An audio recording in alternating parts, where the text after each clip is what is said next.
Sebelumnya, Assalamualaikum warahmatullahi wabarakatuh. Eh, saya dan teman saya di sini akan mengerjakan tugas rangkaian digital untuk tugas kelompok ketiga, di mana tugasnya itu adalah mengimplementasi fungsi boolean menggunakan multiplexer. Sebelumnya, perkenalkan nama saya Muhammad Rifandi Ardiapohan dengan NIM M0403241077 dan rekan saya Muh Arif Fauzan dengan NIM M0403241075. Oke, jadi sebelumnya apa itu multiplexer? Jadi multiplexer atau MUX itu adalah sebuah rangkaian digital yang digunakan untuk memilih salah satu dari beberapa sinyal input dan meneruskannya ke output tunggal berdasarkan nilai pada sinyal selektor. Multiplexer sering disebut sebagai data selektor karena kemampuannya memilih input tertentu. Lalu selanjutnya bisa dilihat di sini ada tabel kebenaran yang menunjukkan bagaimana kombinasi input dari W, X, Y, dan Z yang akan menghasilkan output F pada multiplexer. Jadi setiap baris dari M0 sampai M15 itu bakal mempresentasikan kombinasi biner yang berbeda dari keempat input tersebut. Terus ada kolom fungsi yang diberi warna. Buat warna hijau itu yang outputnya ngikutin nilai Z, terus yang warna kuning buat output yang bernilai satu, sama warna merah buat outputnya yang bernilai 0. Terus di kolom yang paling kanan itu ada nomor input line dari 10 sampai 17 yang nunjukin eh, jalur input yang dipilih berdasarkan kombinasi selektor. Secara keseluruhan tabel ini tuh nggambarin gimana selektor menentukan jalur input yang aktif dan gimana nilai output multiplexer berubah sesuai fungsi yang dipilih. Terus karena jumlah variabelnya ada 4, maka jumlah selection line-nya itu dihitung dengan rumus n kurang satu, sehingga selection line-nya itu ada 3 bit. Dengan 3 bit selektor kita itu bisa milih satu dari 8 kemungkinan input karena 2 pangkat 3 itu 8. Terus yang dipilih sebagai input ini buat diamati itu adalah variabel Z, sehingga tabel tabel kebenarannya ini nunjukin gimana nilai selektor nentuin kapan variabel Z-nya itu diteruskan ke output. Jadi intinya tabel ini ngejelasin hubungan antara nilai selektor 3 bit dengan input mana yang diaktifkan dan diteruskan ke output multiplexer. Oke, selanjutnya di sini ada buat logic gates multiplexernya kurang lebih seperti ini yang bakal dijelaskan sama teman saya.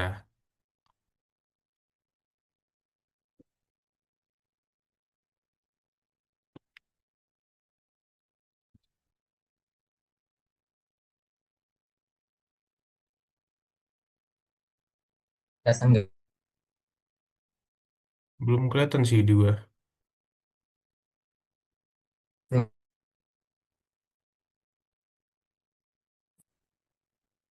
Nah, udah aman-aman. Oke, baik. Eh, di sini untuk implementasi di Logisim untuk multiplexer bisa dilihat ini hasil kerja dari kelompok kami. Di mana bisa dilihat untuk inputnya itu sesuai yang ada di sesuai yang di-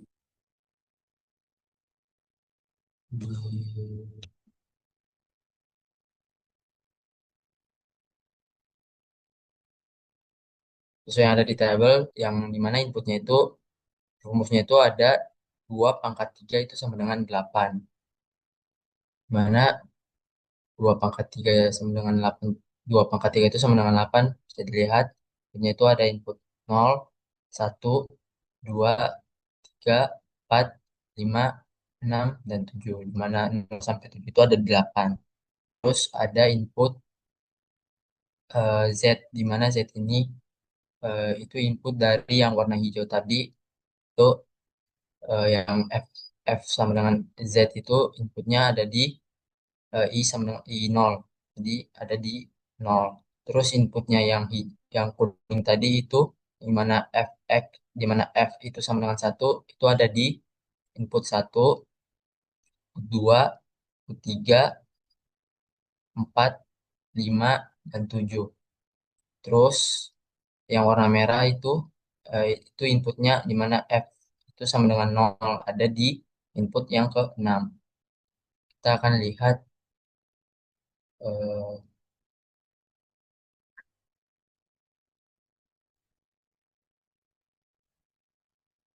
nah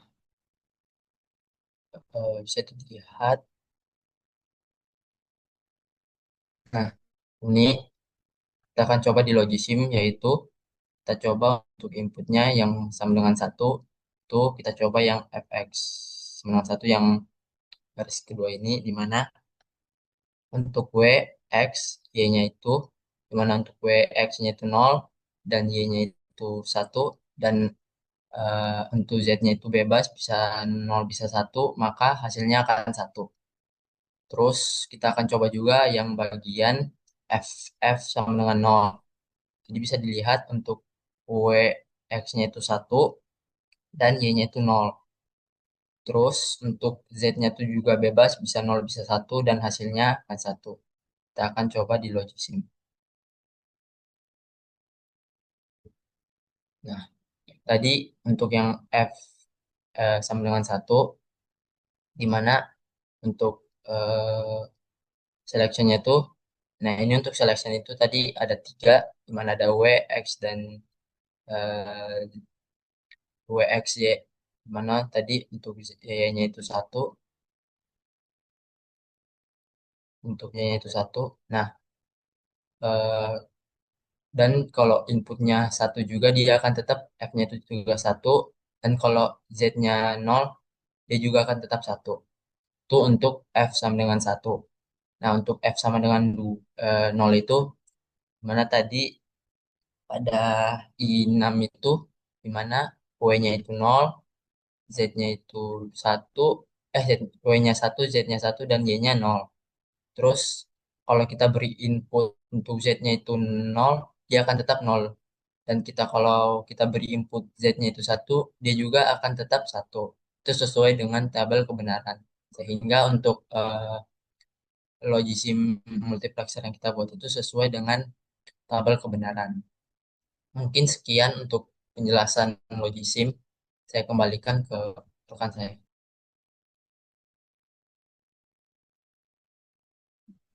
Jadi mungkin cukup sekian untuk presentasi dari kelompok kami. Lebih dan kurangnya mohon maaf. Wabillahi taufiq wal hidayah. Assalamualaikum warahmatullahi wabarakatuh.